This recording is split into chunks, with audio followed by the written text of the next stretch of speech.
Embarrassing, maybe inappropriate story alert. So I'm warning you right now. I used to do appointments. And when I would do these appointments, I would be so excited about helping clients that I would schedule them back to back. Now, then I started to make room in between the clients, but I started working after they left and before they came, which led me to holding my pee. Like I would not go to the bathroom. So for hours, I'd be sitting there thinking I needed to go to the bathroom like 2 hours ago. Why am I torturing myself? Why am I doing this?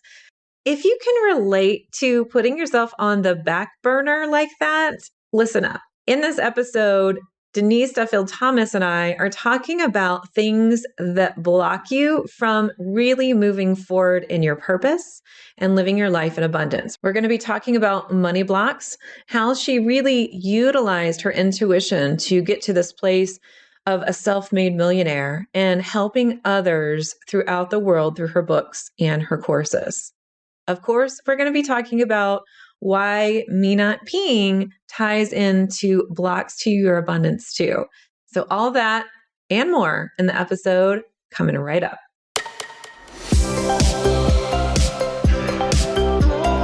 Welcome to Spiritual and Ambitious. I'm your host, Whitney McNeill. I'm a certified medium and spiritual teacher, and I help spiritual and ambitious souls just like you live your life purpose through your career and attract abundance by connecting into your intuition and spirit guides. Let's get spiritual and ambitious.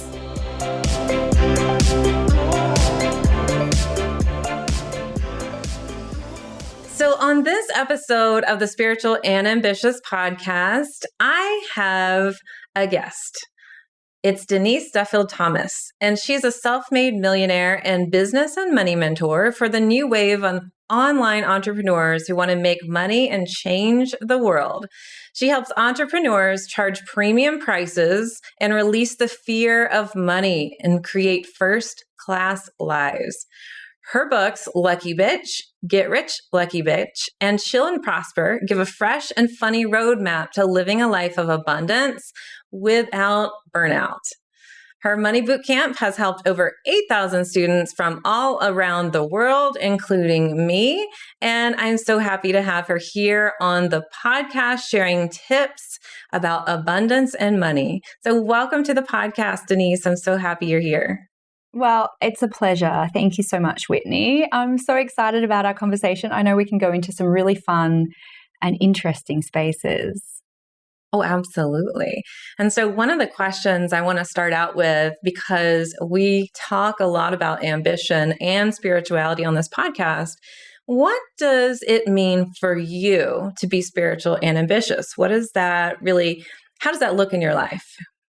Well, you know what? I grew up seeing ambition in a very different way. I saw it in the 80s, especially, of ambition being very hard and harsh and almost, for women in particular, very bitchy and aggressive, you know. And then at the same time as I was exploring my personal development, my spiritual side, I really thought that those two things had to be completely separate, or you were doing something wrong. I'm a Virgo, so I'm intensely practical. And I think now it's about being true to who you are and being true to your desires as well.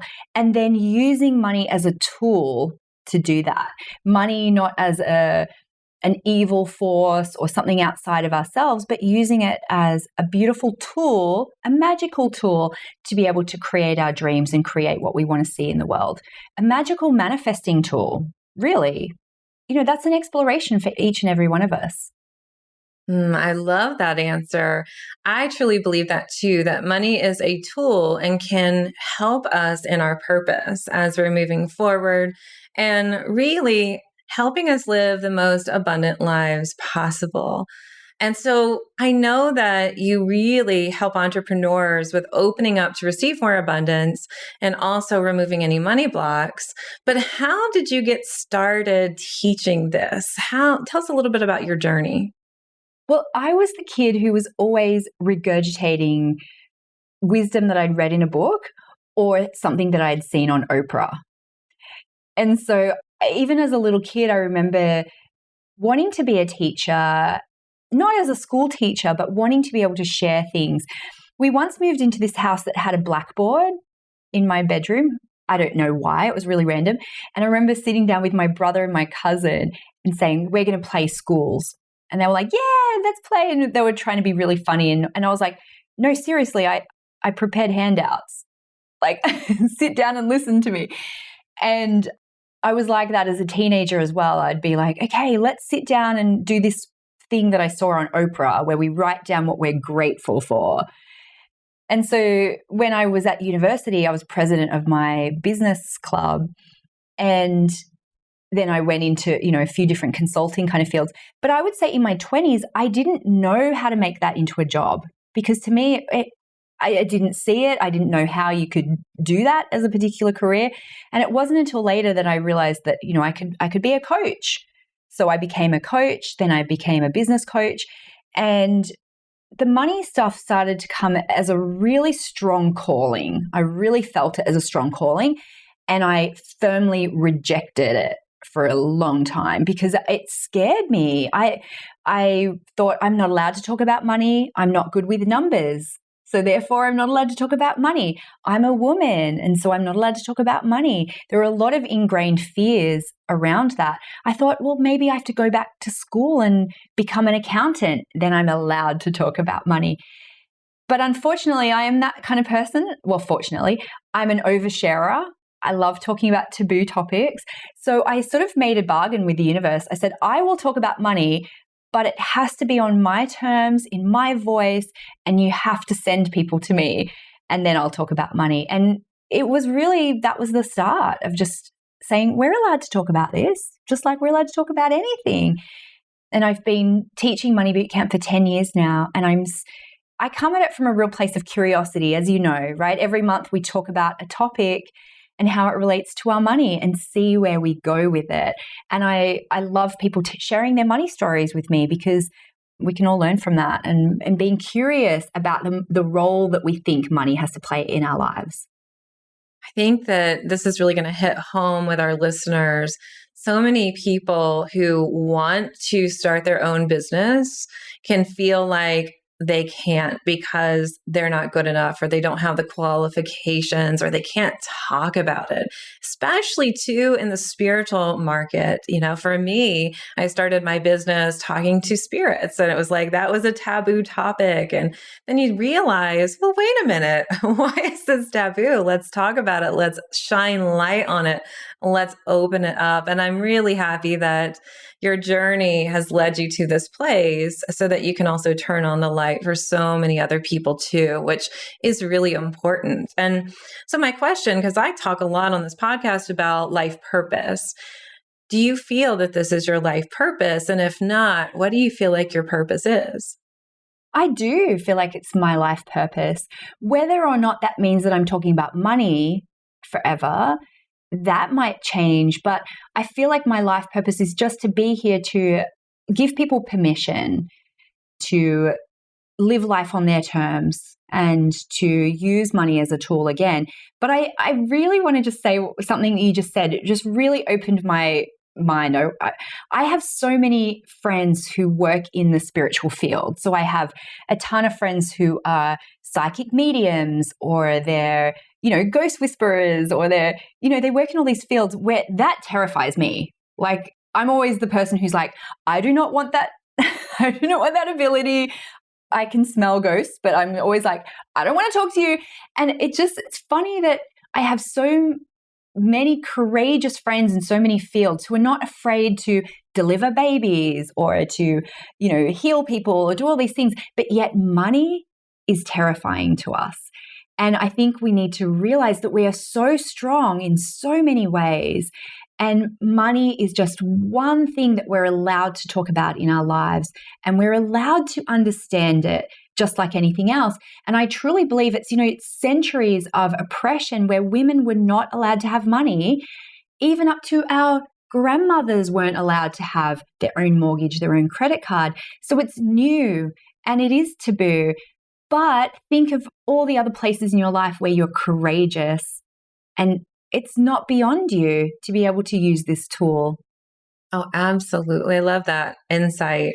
And I'm wondering too, so many of us, when we have an issue or a block or something we're resisting in our life, especially early on, it can often be an indicator of what we're here to help the world with too. It's like what we overcome, what we discover, we get to share with others. And I love your story about how you had the blackboard. It's like, I'm going to teach, this is what we're going to do. And those indicators of what we loved when we were young too can help us further and give us clues as to our purpose when we're searching for it.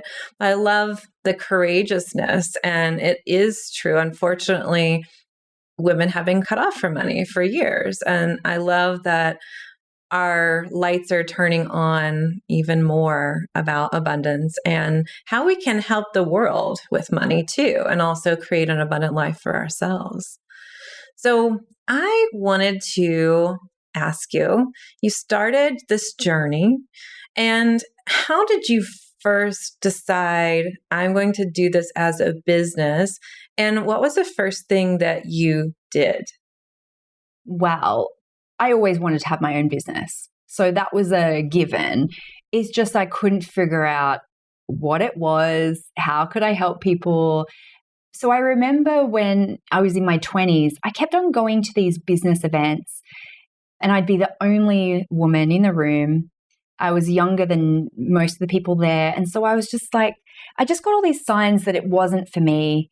And it wasn't until I found a group of online women, really. Ali Brown was one of my first ones. I remember buying her course and watching the DVDs at home and just sitting there thinking, maybe I can, maybe I can do it. And I remember Mary Smith, she's a very well-known social media coach. She was on these DVDs and she was going, hey guys, there's this thing called Twitter.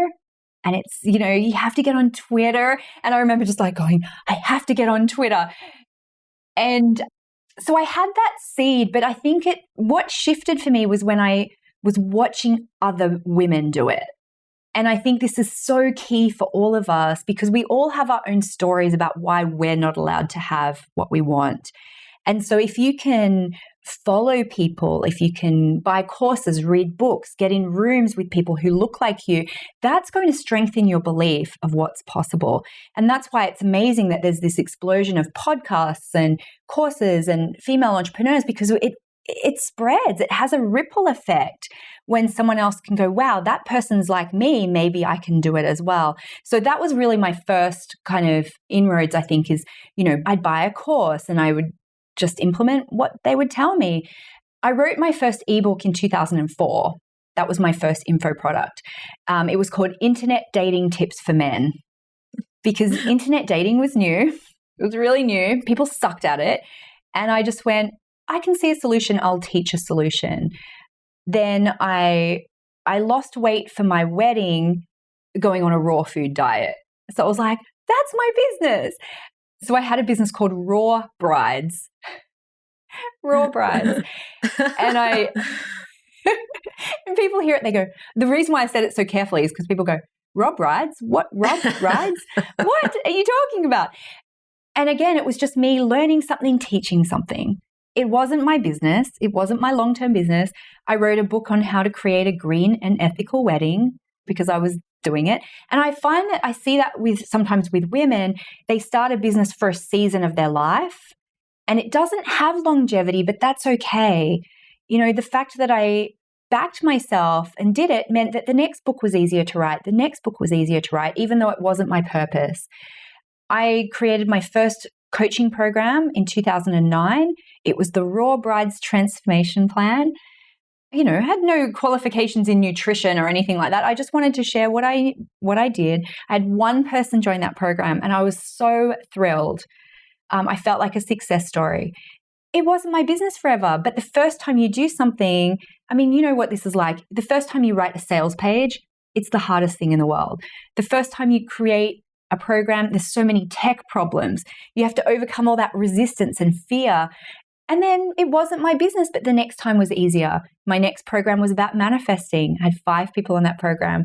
My next program was my money boot camp. I had 20 people on that program. 10 years later, we've had 8,500 people through that program. So nothing's wasted, but you just have to get going and believe that it's possible for you as well. So I've got to ask you, because I know our listeners are going to be asking this, like, ask her this. So how did you know when you finally started teaching Money Bootcamp that that was your purpose? Like, did it feel like an internal shift? Were you just like, hell yeah, this is it? Like, how did it show up for you? No. No. I thought, I just want to share this thing with people and I'll do it. I thought it was a one thing. So I think sometimes you don't know. It was really clear with the internet dating. I just lost interest. I couldn't be bothered. It was really clear with the wedding thing. I was like, I hate talking about weddings. Once it was over for me, I was like, I'm done. And I still gave myself permission when I started Money Bootcamp. I was like, I'll just teach what I know and share that with people.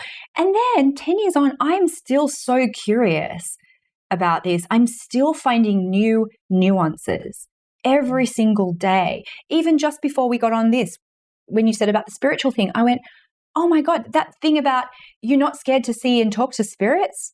Cool. That's a new nuance for me that I can now share with everyone who's a spiritual entrepreneur. And so I think that's the thing. You don't always know, but I see people not even try and not even start because they're putting so much pressure on themselves. I could lose interest next year and do something else, but I haven't yet. If I had sort of sat there and went, oh my God, you're going to have thousands of people, it might have actually psyched me out of it. I might have thought, but I'm not ready for 8,500 people. But I was ready for 20 because I'd done the course with 5. I'd done the course with 1. And so, yeah, sometimes we don't know. I think that's a great answer. I love it because a lot of the times we hear, this is what it is. But I truly feel like you have to try. Just like you said, you have to experience it. And when you experience it, do you still love it? Do you feel like, yeah, I'm still curious about this? And you kind of know when the energy fades or if it stays around. It's kind of like relationships, like with people. Sometimes it's like, okay, I think this is done. And then it's like, oh, this is one for life, or this is one for a long time. You just kind of have that energetic sensitivity there. So you started your business, you started with an ebook, and then you taught a course, but you were teaching about money. But what happened with really the light bulb moment of what happened as far as I can create a business with ease? Like, wait a minute, it doesn't have to be so hard. Tell me a little bit more about that. Necessity is the real answer, because when I started my business, I wasn't doing things with ease. I was doing everything myself. I was waking up really early and having coaching clients at 4:30 in the morning because I was too scared to set boundaries with people. I had clients contacting me day and night. They had my mobile number. They would message me on Skype and I would answer them. They would send me emails all day long and I would answer them. It wasn't easy at the start. And I think I have a really great work ethic that I prided myself on. And so I just worked harder. I worked longer hours. And it wasn't until I got pregnant that I realized, I was like, I cannot do this like this anymore. And I had no idea. It's kind of like that thing of you can't be spiritual and rich. When I was pregnant, I was thinking, well, I'm obviously going to lose my ambition on the other side of this. I'm obviously going to lose my creativity because I had never seen examples of how you could combine motherhood and ambition. And so I had to do the same thing I did at the start of my business where I was seeking out entrepreneurial role models. I had to start seeking out mum role models because I didn't know how to do it. And I was sort of saying to people, I'll see you on the other side because I think I'm going to be completely different. But it forced me to do the things that I knew I needed to do to be a better CEO of my business. That's when I created some passive income products. I had to set some boundaries. I had to say no. And so I think sometimes we don't make those changes until something forces us to do it, whether it's burnout or a really bad client or something like that, which again shows you have to take action and get in the arena, because you can't game out everything. You don't know how it's going to play out. So I always say to people, get a client, see if you like it, tweak accordingly, because you don't know sometimes what things you like to coach on or what topics you really love to talk about until you're in it. But we think we can't experiment because you made your bed, now you have to lie in it. And we're afraid to tweak and we're afraid to renegotiate things. So for me, it was just that real immovable deadline of, holy crap, I'm going to have a baby. I better fix this. And then it was that realization of going, oh, I'm allowed to choose. But even still, I'm not perfect on this, right? You're in my money boot camp. When did you join, by the way, Whitney? I think it was a couple years ago. I think it was in 2020, maybe. Okay, perfect. So up until around about 4,500 people, I started feeling really resentful. And I started to think, I don't think this has got longevity for me, because I was answering every single question myself. I was up breastfeeding at 3:00. So I was like, oh, may as well just answer a couple of questions while I'm in here. I'm up at 6, may as well answer a couple of questions. Lunchtime, may as well and then at 9 p.m. before I go to bed, may as well answer a couple of questions. So I was just so burnt out and resentful. And then I went, maybe I need to get some help. And I was so resistant to it, but it became so painful. And I remember that Christmas, people were tagging me on Christmas Day, Denise, I'd love to get your answer to these questions. And so for me, making tweaks and changes in my business always comes from a place of pain. I go, oh my God. So it wasn't until like 6 years in that I went, maybe I'm allowed to get some help. And then it wasn't until 9 years in that I took weekends off. And I started using my business profile in the group rather than my personal profile in the group. That's 9 years in. And so I just think, don't beat yourself up if you have things in your business that don't work, because it's so hard to give ourselves permission to let it be easy, because we're so used to thinking, no, the customer's always right, or people won't like me if I say no. And yeah, so it's not always easy is the answer to that. Absolutely. I teach people how to connect to their intuition and their spirit guides. And I always say it's a lot easier when you listen to the intuitive hunch versus you don't, because then we kind of end up sometimes making those pivots from pain, myself included. Like, I talk to my guides, I know what I'm supposed to do, but sometimes I'll have a limiting belief that's like, you can't do it. And just switching from seeing clients to going full-time teaching for online classes, for me, my throat had to close up before I finally thought, I literally can't talk anymore to these clients. It's really wild. And, one of the things that you say in your book, it was a story that hit home that I never thought anybody would talk about. It was not peeing. Like, I'm working and not peeing. Like, I'm just sitting there for hours. I'm like, why am I doing this to myself? And when you wrote about that, I thought, absolutely. These are small things that I'm being so hard on myself. I'm making it hard. And I really appreciate that you share those authentic stories. So I'm loving this conversation, and we're going to take just a quick break. And when we come back, there's going to be a lot more for you. All right. So stay with us and we'll continue the conversation. This episode is sponsored by my free Spirit Guide Masterclass. Inside, you'll learn the 5 C's of Spirit Guide communication, your role with your Spirit Guides, 2 proven effective strategies to stop second guessing yourself and your intuition, and the single most important step to understand your intuitive guidance, along with 4 ways to perceive your spiritual intuitive messages. You'll also be getting a workbook to go through this class as well. You can join at messengerofspirit.com/free class. I am going to ask you, since we're on this topic, what are like some strategies, maybe the top 3 that you've really seen be so effective to help people earn more while working less, or to make it easier for themselves?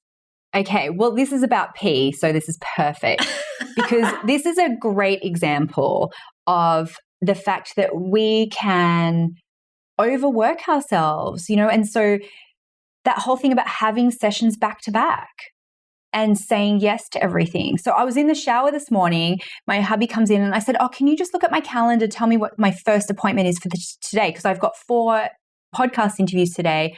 And then a meeting with my coach to do my work because I do my EFT every month, all that sort of stuff. And he said, oh, yeah, cool. Your first one's it was at 8:00. And I was like, is it video or not video? He's like, yeah, video. And I was like, great. And he goes, oh, you've got half an hour between each appointment. And I said, yes, because if it was up to me, I would schedule them back to back and I would say yes. But I've set a system in my Calendly account that can only have a maximum of 4 a day. And it builds in that 30 minutes in between sessions, not me. And so I'm not any better at boundaries. I just know myself and I need to put those things into place so then I don't do it. It's the same with the reason why I have people in my business, assistants and people who are in a different time zone to me. They are the first person, if someone messages me on social media, they filter all of those because they know that I'll say yes to everything. If someone says, can you do this? And it actually happened on Twitter yesterday. Someone was like, I messaged your team, but can I interview you? And I was like, yeah, cool. Here's my calendar. So I know that about myself, right? And that I think is the first big message, especially in my book, Chill and Prosper. You have to know thyself to prosper. And it's knowing what your sabotages are and knowing what you're really good at. And then I can't get better at saying no necessarily. That might take too much energy, but I can put systems in place to make sure that that doesn't happen. Same with if you know that you're an over-deliverer, you can put things into place to make sure that you don't over-deliver with your clients, or you can have automated follow-ups so then you don't, get too involved or whatever. So know thyself and prosper is really important. The next part of that is then to make tweaks in your business to be more in alignment with who you are. And the mindset stuff will come up. I'm not allowed to choose. I have to do it how they want it. People won't be happy with me. And nothing is too small for you to look at.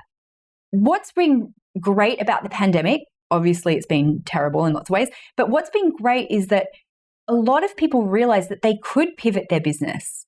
They had to. People who were, what you were saying before about sometimes the universe forces your hand?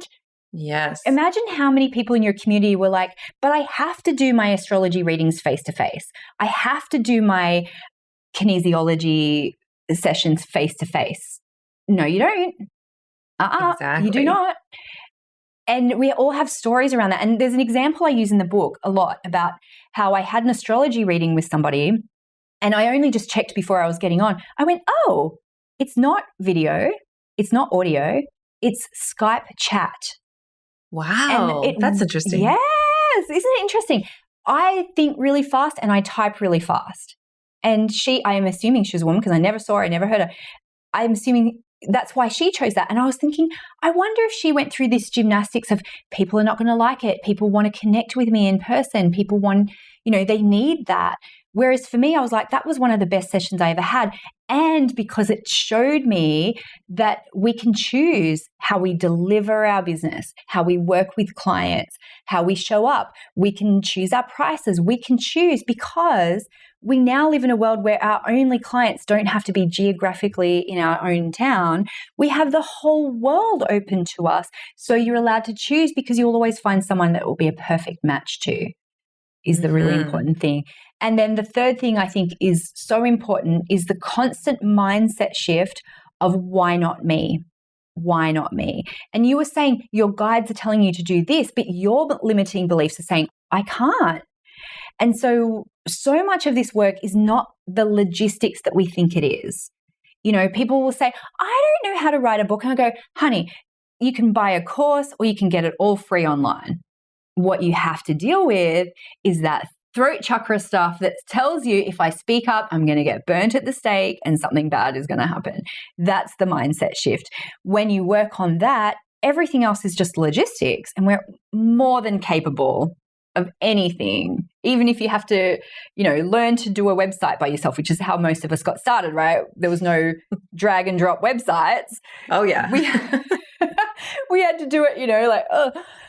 And so it's that constant, why not me? Why not me? Why not me? And listen, but not just say it from a place of fake it till you make it. Listen to why you think you're not allowed to, because it will be something like, yeah, but if you lost 10 pounds, then you're worthy.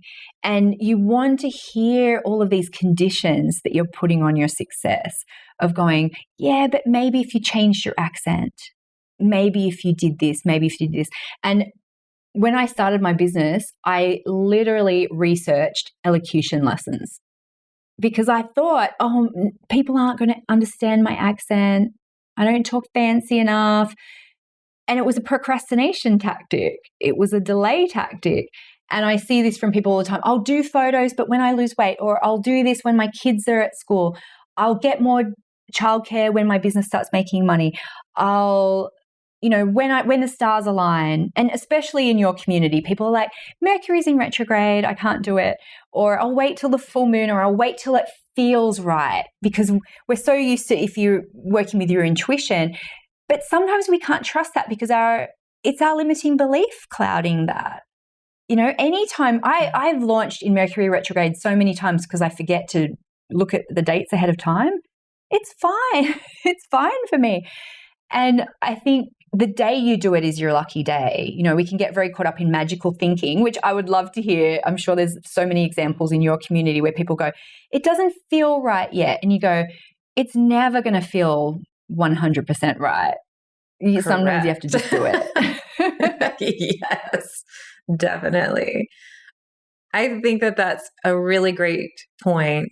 So many people will say, well, it didn't work, or I'm feeling resistance. It's a sign it's not meant to be. So many times we expect it to be easy. And while we can, like you said, create systems for more ease in our life, when we find ourselves in this place of resistance, a lot of times we need to ask ourselves, is this me holding myself back? I know whenever we get on video for the first time, I hear this a lot. Oh, I hate my voice, the way it sounds. Oh, I can't stand the way my face is moving. I talk like that. Oh my gosh. And you're so right. It can be a procrastination. And we keep thinking, I'll do this if, I'll do this when. And one of the things I say is take aligned action now. The quicker you take that aligned action, the more things are going to manifest in your life. And your spirit guides are going to give you more opportunities in alignment with it. And your spirit guides are there. And they create all these opportunities. They're like, do you want this? Do you want that? And if you're like, no, that's like 99% what I want, but like 1% is not right. So no, if you keep doing that, your spirit guides are going to be like, this person's not ready yet. Like clearly not ready. So the more we say yes, the more opportunities just open up. And we get rid of all that BS that is just holding us back. Yeah. I think the thing that I always tell people is absence of fear is not the goal. Because it will be scary like anything, because again, if we go back to the world that we live in, it's so new for us to be able to do this work. It's so new for us to be able to make money with ease. And our primitive brain and our primitive fear we haven't caught up to that yet. And I don't know if you were on the call in boot camp where we talked about the fear of tax and paying taxes. And that for so many people is this primitive fear of I'm going to get into trouble and something really bad is going to happen. But that's all lying under the surface. But you're thinking, well, the tech went wrong, so it's not meant to be. And you go, no, but think of all those things you're holding yourself back from because you're scared. And that's totally fine. We can tell the listeners too, before we got on, we had tech problems for like 10 minutes. And there's so many times when things happen like that and you go, well, it's not meant to be, and it's not. It's just that sometimes it's just those little blips where we go, oh, we can handle this. No big deal. We can totally handle this. And we can take a moment and take a breath and it's totally fine. And also, I think people think when you make money, your life's going to be perfect.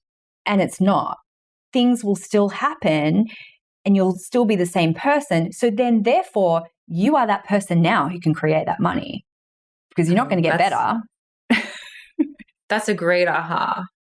I think so many people just needed to hear that one thing. It's like, oh, why am I waiting for something to get better? Or I think that it's going to be better if I have the money. You know, life is life and you've got money or you don't have money. It's like, are you working on your own energy? Are you working on that foundation? And I love that's what you teach about really that mindset and the energy of clearing things out that keep us stuck. And as you said, life is going to be life. You know, I've got 3 kids, 2 dogs. There's life that happens, you know, and there's no place that you get where you think, oh, now I'm perfect. And the reason why you have to let that go now is because you think that's preventing you. You think your lack of perfection is the thing that's stopping you from making the money, but you're not. You're still going to be the same. And I would love to say to my dogs, do you know who I am? I'm a multimillionaire. Do you have to wee on my rug? Like, seriously, you know, life is going to happen. It is, and you're not going to be perfect. And I have to work on my fears every single day, you know, and I have my own practices because I don't think I'm some guru. I hold the space for people to be curious and work on their money stuff. But, you know, later today, I've got a kinesiology session with my person to work through my blocks because that's what it takes, is that constant working on your fear and acknowledgement of your fears too. You know, I want everybody listening to really just kind of soak that in for a moment. You know, Denise teaches what she teaches, and she's also working on herself. I also am working on myself, and I teach what I teach. And sometimes we feel like we have to get to a place of all knowing to be a teacher. It's like, oh no, we are the constant student. We'll teach what we know, but then we're also going to be growing as well. And I don't know if you found this, Denise, but I've found that when I'm launching my program or I'm teaching kind of a new topic, like a theme, let's say within what I teach, I kind of go through it again, almost like an experience. It's almost kind of like a little test, like, hey, Whitney, did you work on that stuff? Or, hey, you know, you worked on it last year, but it's coming up in a different level in some way this year. Yeah. Okay. Not just me, right? No, all the time. And the fact with Money Bootcamp, especially, we've got the 2 calls at the end of the month. And so I'm right in it as well, and experiencing it and hearing new things and new stories. And I think that's why it's so important for us to share those things and have community, because someone will say something and I think, wow, that's just healed it for, you know, the hundreds of people who are listening. Mm-hmm. And yet there's always more that we're uncovering every single month. We haven't got to the end of it. I don't think we ever will, which is fun, right? It's fun for me to go into those curious places.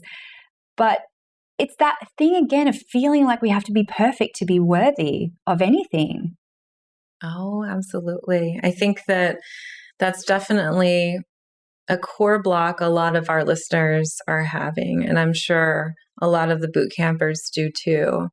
So we've been talking about Money Bootcamp, but I also wanted to talk about this book. You've written several, but I'd love for you to share a little bit about how did you start that process and how did you get going? So many people out there listening are going, this is great. I want to teach things. I want to share, but also they may want to write a book and they're really interested there. So tell me a little bit more about that, please. Okay. So let's go back to my first year in full-time business. And I remember thinking, I really want to write a book. You know, I'd already written the dating guide and the wedding guide, but I really wanted to write a book about the law of attraction and business. And I remember sort of saying, universe, send me a best-selling book idea. Send me $1 million book idea. And I was in the shower and I heard that lucky bitch. And I remember thinking, I can't use that. You know, and if you look at bookshelves now, there's so many swear words on all of the books but back then it felt a little bit bold, and I actually really got a lot of negative feedback from it too. People were emailing me saying, you know, I can't follow your business anymore because I really hate that word.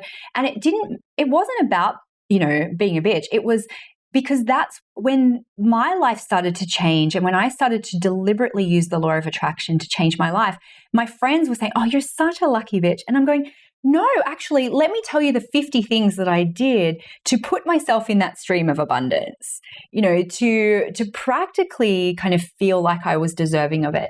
And so that's what I wrote the book about. And I did it very imperfectly. I literally pre-sold it. I said, hey guys, it's coming out on the 7th of September, 2011, which was my birthday. Don't do that, by the way. It ruins your birthday. It feels like a fun thing to do, right? You go, oh, launch it on my birthday. But then I was like still finishing it on my birthday. And I sold it for $10. And I felt so guilty every time someone bought it because I thought, but I've written it. It was my first kind of realization that work hard thing was such a linear relationship in my mind that you can only get paid for something if you do it in the moment. And so suddenly people were paying me $10 for a book that I'd written a month ago, 2 months ago, 3 months ago, 4 months, and I was just going, should I call them? Should I read it to them over the phone to earn that $10? But I backed myself. And I remember, I paid someone on not very much money to do this cover, and it was half in British English and half in American English. There were spelling mistakes in it. But you know what? I call this house, so my multi-million-dollar beach house, I call this the house that Lucky Bitch built. Oh, I love it. Yeah. Not because I made millions from that book, but because it was a seed. It was a seed that says my voice has a bit of value. I wasn't saying my voice has a lot of value. I was like, I think I'm allowed to just share this. And that's what I talk about in Chill and Prosper is the first part of marketing is just sharing what you know with other people. And I just came at it from a place of going, I'm not a guru. This isn't the best book you're ever going to read, but let me just share with some things with you that I know, Oprah style. And it was a seed that grew and grew from there. The next year I wrote my book, Get Rich Lucky Bitch.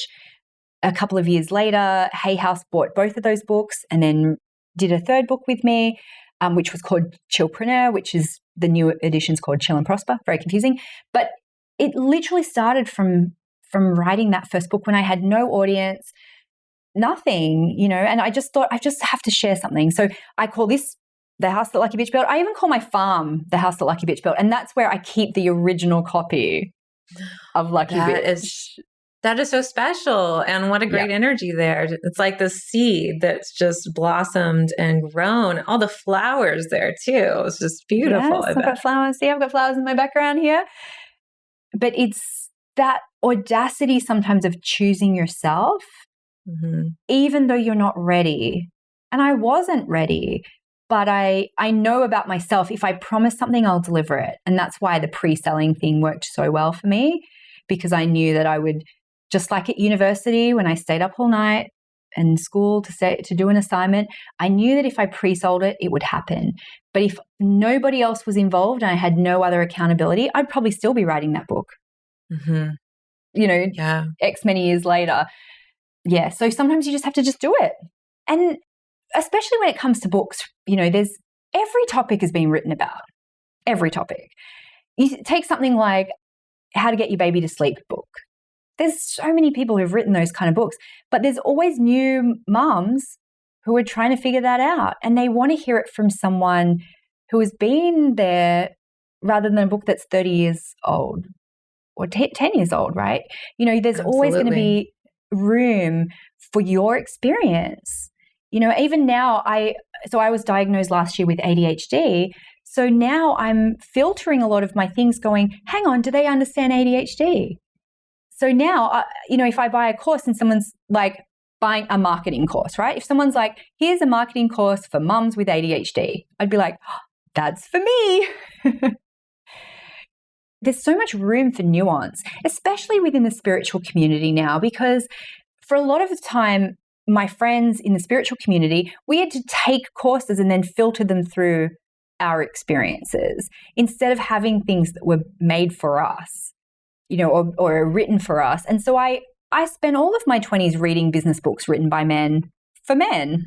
They didn't say for men on the cover, but all of their examples were for men. All of their experiences were from their experience. And so when I started writing this book, it was, I just had my baby number 2 and I was reading a business book because I had some downtime, and it was written by a man. And I just thought, I don't resonate with this anymore. Why don't they have examples about people like me? And then I went, that's not their job.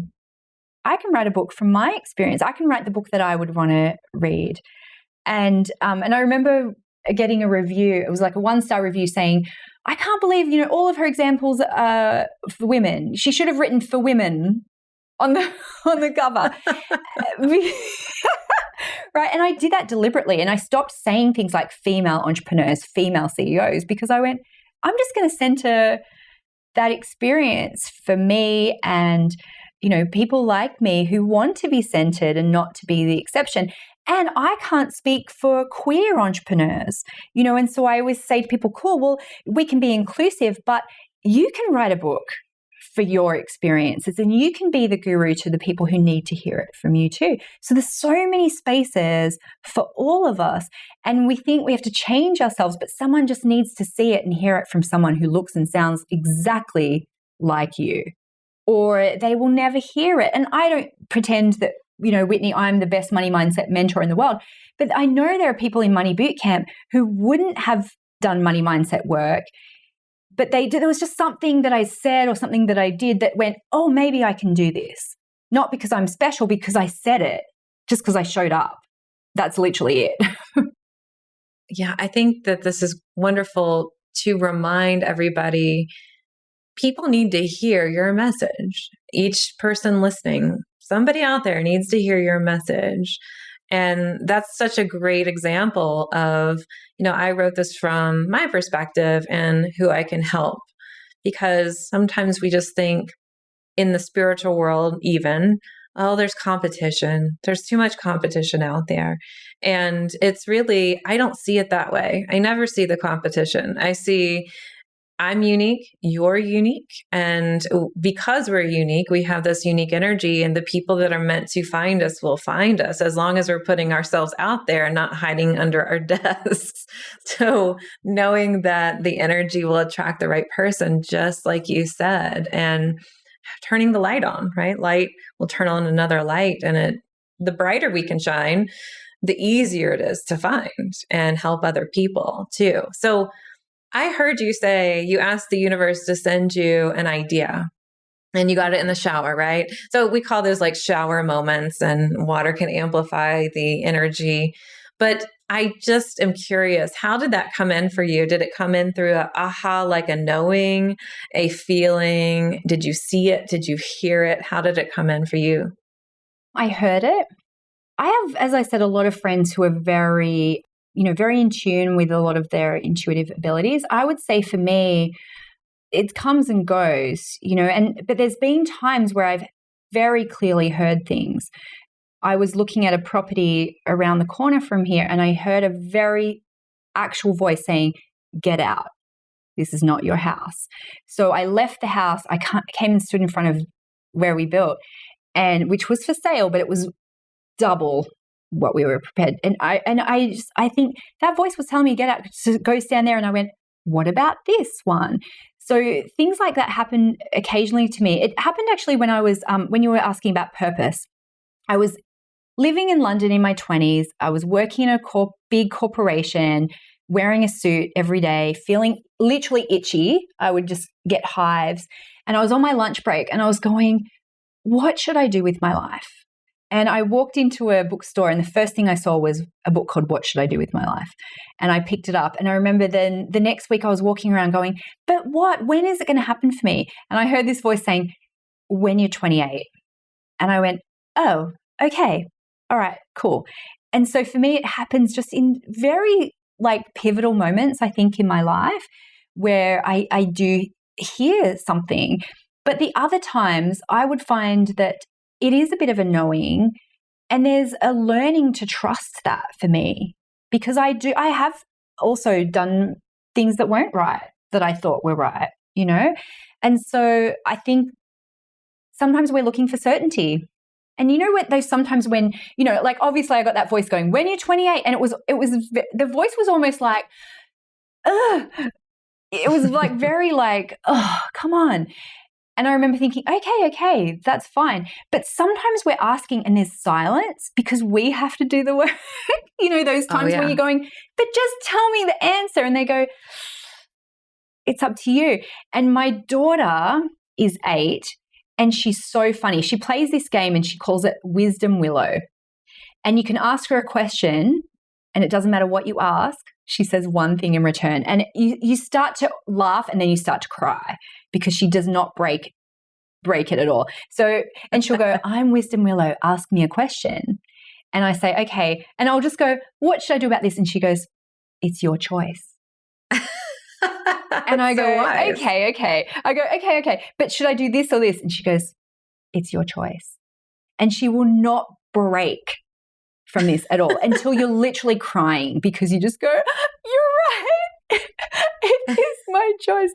And it's so funny, but she has that inner wisdom already. And it just reflects back sometimes sometimes your guides are going, it doesn't matter. Like it's going to work out anyway. So you have to decide. And it's just like, sometimes we want all of the go signals. We want the tarot card literally to say, go do the thing. And we go, oh no, I'll pick another one. I'll wait for the stars to align. And sometimes you just have to do it. Oh, I love that. It's like people will do the tarot cards and then they're like, oh, I didn't like that one. Let me shuffle again and pick up another one. When absolutely our spirit guides will say, hey, either option's fine. It's up to you. Or maybe they'll give you a little energy around, but they're not going to tell you what to do. And it's like, if they told us what to do all the time, we wouldn't learn anything. And, we would just kind of be puppets hanging around if we always had our go signals. And it's part of the creation. I had a session one time with somebody because I was wrestling with what book should I write? Is this the right book? And I was really like psyching myself out of it. And I wanted to know that the book was going to be successful before I started writing it, even though I really wanted to write it. And so I was asking all of these people, several different people. When you do that, when it's not even, you go and see someone and then they're like, okay, well, I'll disregard that advice. I'll get someone else. Yes. And so I was saying to her, like, I don't know which book I should write first. And she goes, do you live near the ocean? And I was like, yeah. She goes, okay, well, all right, I'm getting from your guides, you just need to go to the ocean every day. And I was like, oh, okay. And I was like, but which book should I write? And she was like, well, they're just telling me go to the ocean and like put your head under and put your toes in and like you'll come up with the answer. And I was like, oh, okay. But what about, and she was like, and I asked like 6 different ways and she was like, they're just telling me go to the ocean, put your head under, get some salt water in your face, put your toes in the ocean. Then you'll come back and you'll be refreshed and you have the ideas. And I'm just like, no, I just need a different answer. And then sometimes things happen, right? Then sometimes the universe gives you a massive slap because you're just not listening to the little advice to go do that little thing. And then you follow the path. And I still, like, I live near the ocean. I still don't go to the ocean every day, but I remember that advice. Every time I get myself into tears, I just go to the ocean, because I know that even if you're not a woo-woo person and you go, oh, the ocean's got magical properties, I know that when I go outside and get some fresh air, I get a different perspective. I know that when I take a moment, that's when my intuition drops in. Otherwise, I'm trying to Virgo analyze it all the time. I relate to that. Virgo is not my sun sign, but I have a strong Virgo in my chart. Like 3 planets are in Virgo. So I relate to that of analyzing it and trying to fix it. And it's going to be this way. And I think that one of the advice is like, just leave, just stop thinking about it and go out in nature, go on a walk. And, I love that we're talking about this with intuition because it sounds like a big part of your ideas and the book and the process. And I think this is going to help so many people out there listening, like, oh yeah, okay, I can relate to that. I've been getting those hunches. It's time to do the thing.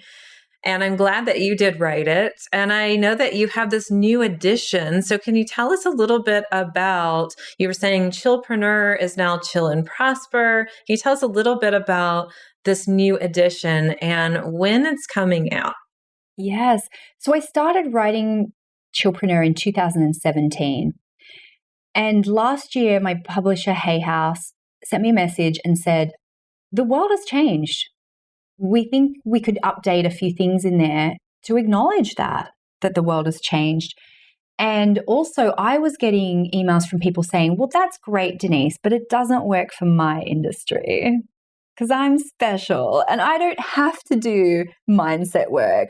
But my industry does have a cap on what I can charge, Denise. Or my industry has rules about how I'm allowed to deliver and I'm not allowed to choose. So I wanted to add those nuances in, but also I wanted to add in nuances that I had learned from myself, because sometimes when you write a book, you learn all the lessons as you go, and even something happened when just when I had handed in the book, I got asked to be on a TV show and I was 8 months pregnant. And I didn't want to do it. And so I said, yeah, okay, I'll do it in like 3 months' time, when I was going to have a 6-week, an 8-week-old baby.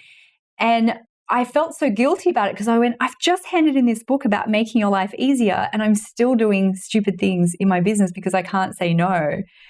So I had to go and learn some more painful lessons. And it was amazing that I got a chance to redo that, because most people don't. And I remember at the time I didn't really love the cover that we did with Hay House. And I remember going, law of attraction, I was like, universe, just sort that out. Just come back to me. It will happen. And I just remember thinking, it never happens. That never happens. You never get a chance to redo your book. And so I was so thrilled to be able to do it and to make it better. And also for those of you who have read the previous book, if you have, I've put together some really great pre-order bonuses to order the new book as an incentive, because I know some people are like, I don't need the new one. One of those things is I did some meditations with some affirmations in them about overcoming your fears, about making friends with money. So you can listen to them while you're working and do double duty, right? All that stuff goes into your brain and it really does work. So to pre-order the new book and to get the new bonuses, go to denisedt.com/prosper, and there'll be the link to buy it in every country and every format in different places, or just search where you do it. But put in your details there and you can get those pre-order bonuses. And if you're listening we're going to do a live book club in July. But if you're listening after that, all of those bonuses are still there, because I want to give you the tools to help you work on your mindset, so then you can create a business that creates abundance for yourself and has a ripple effect of you helping more people. I love that. So you can go to denisedt.com/prosper for the new Chill and Prosper book. And Denise, can you tell everyone where they can find you on social or some other place? Well, I love hearing from people on social, by the way. So I'm at Denise DT everywhere. And, I love hearing people's manifesting stories. I love hearing people's money stories. So always feel free to reach out to me. But also, as you're listening, tag Whitney and I. What's your handle again, Whitney, for your Instagram? Messenger of Spirit. Messenger of Spirit. Tag us both and tell us your aha from this episode, because don't keep it inside. When we share this stuff in our stories and our healing, it really does have a really big ripple effect of healing throughout the world. So I'm at denisedt.com. I've got a ton of resources on pricing and, practical marketing and manifesting stuff. But I'm just here to remind us all, one voice to remind us all that we don't have to be perfect, and we're allowed. We're allowed to make money, and it's okay, no matter what you do. I love that. Is there anything else, any last advice that you want everyone that's listening to hear? Yes. So I mentioned this before about saying, why not me? But to do it as an exercise in the mirror and say, this is what a wealthy person looks like, and make it really personal. So it could be, this is what a wealthy spiritual leader looks like. This is what a wealthy astrologer looks like.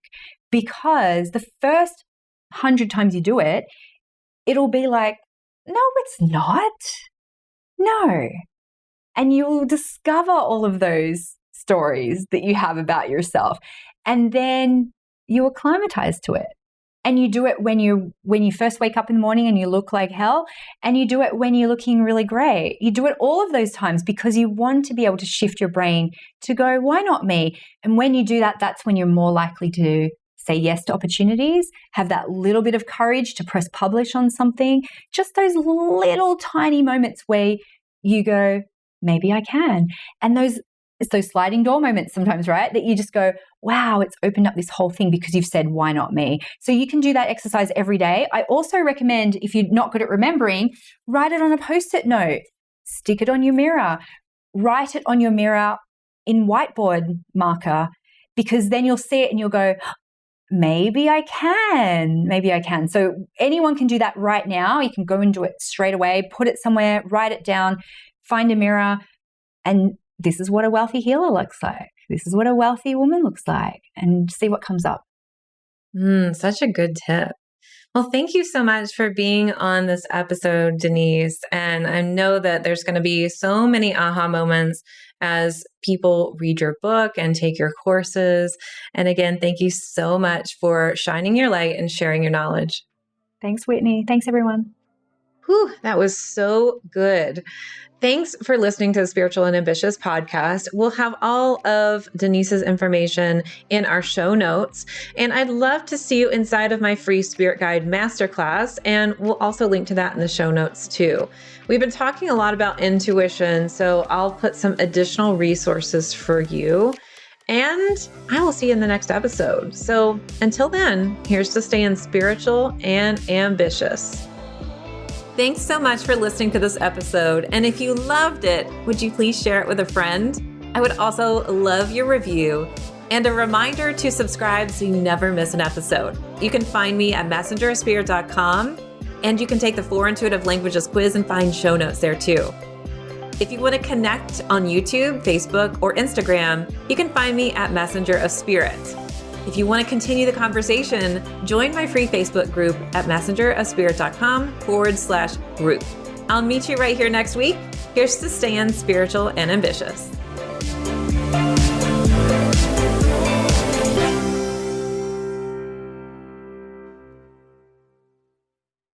This podcast is part of the Sound Advice FM network. Sound Advice FM. Women's voices amplified.